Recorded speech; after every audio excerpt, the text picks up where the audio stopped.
Monsieur le Président, Monsieur le Premier ministre, Madame, Messieurs les membres du gouvernement, ñu ngi leen di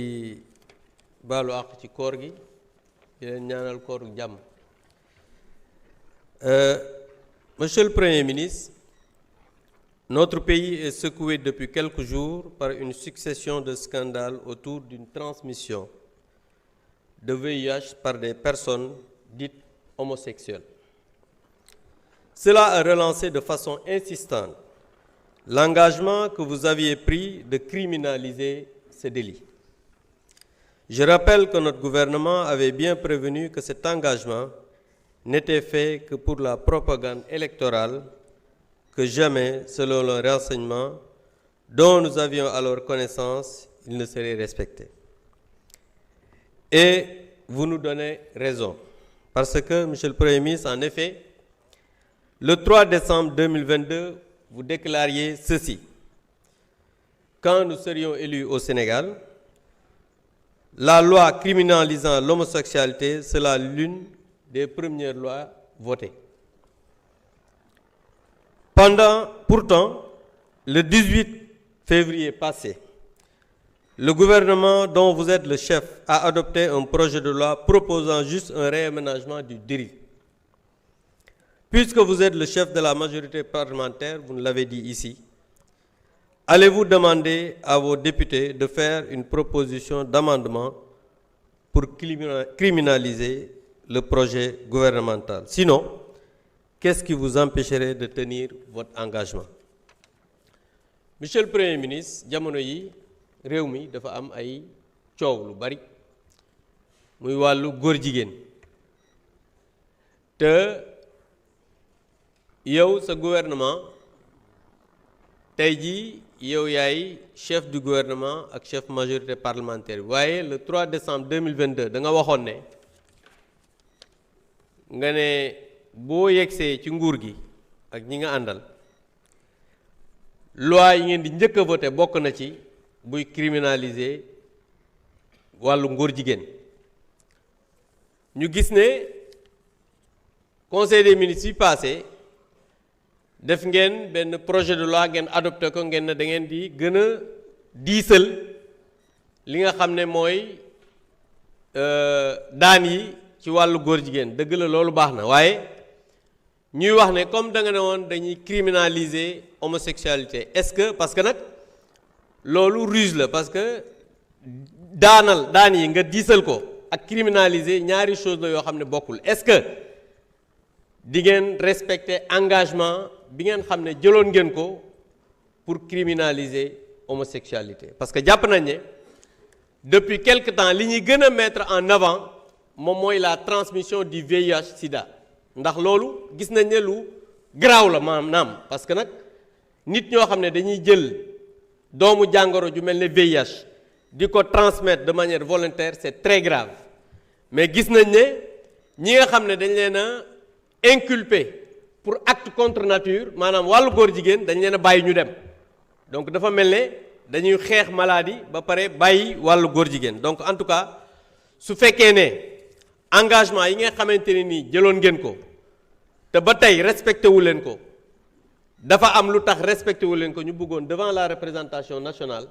nga wax ñu exactement fan nga toll ci engagement yooyu nga xam ne jëloon nga ko devant le peuple sénégalais je vous remercie. Merci, honorable Abdoumba. La parole est à notre collègue Oumar Diop. Fatma Mbodj se prépare.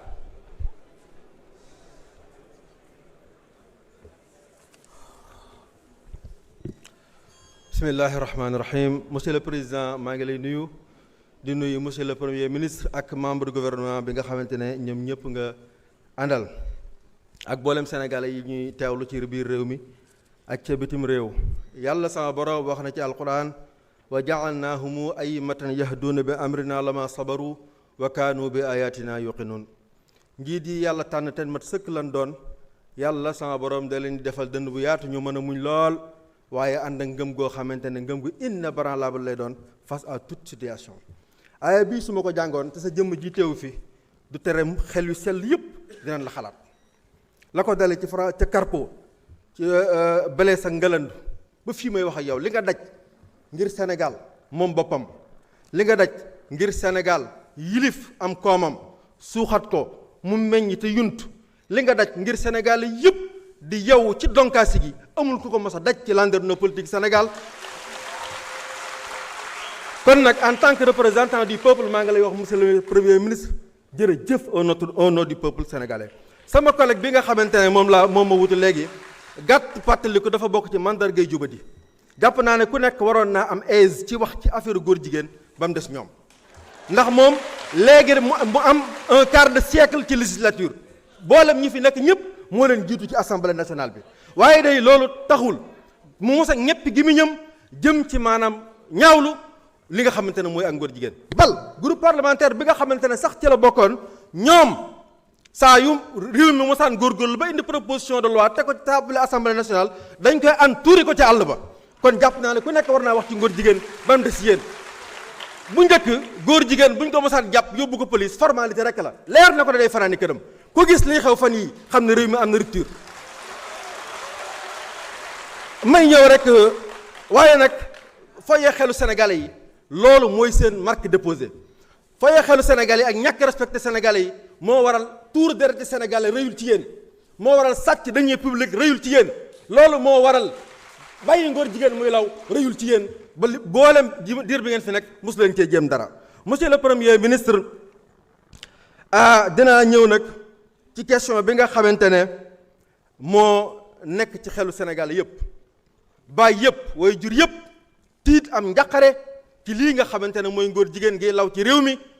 te ñu jaaxle ci lool. sama question moo doonoon gis nañ ngeen adopté ci conseil des ministres wax ne incha allahu taala loi bii nga xamante ne 1965 ba léegi mi ngi fi ngóor jigéen di law régime yi di succédé wu kenn mosu cee jéem dara yéen a wax ne da ngeen ci taxaw durcir ko waaye définir lan mooy acte contre nature képp ko taxawat di tàcc ngóor jigéen yoon dal ci sa kaw képp koo xamante ne da ngay génn sa alal di ko ci def ngir mu law yoon dal ci sa kaw. bëgg nañ loolu monsieur le ministre nga ñëw ci ba mu leer ci bopp sénégalais yi ndax nag le peuple sénégalais mérite de savoir lan la état pare pour def ko ci loolu ndax fële wala boo xam ne waxuma la mbol gi ak ngaj gi nga xamante ne moom la doon waaye dafa nekk problème de santé publique.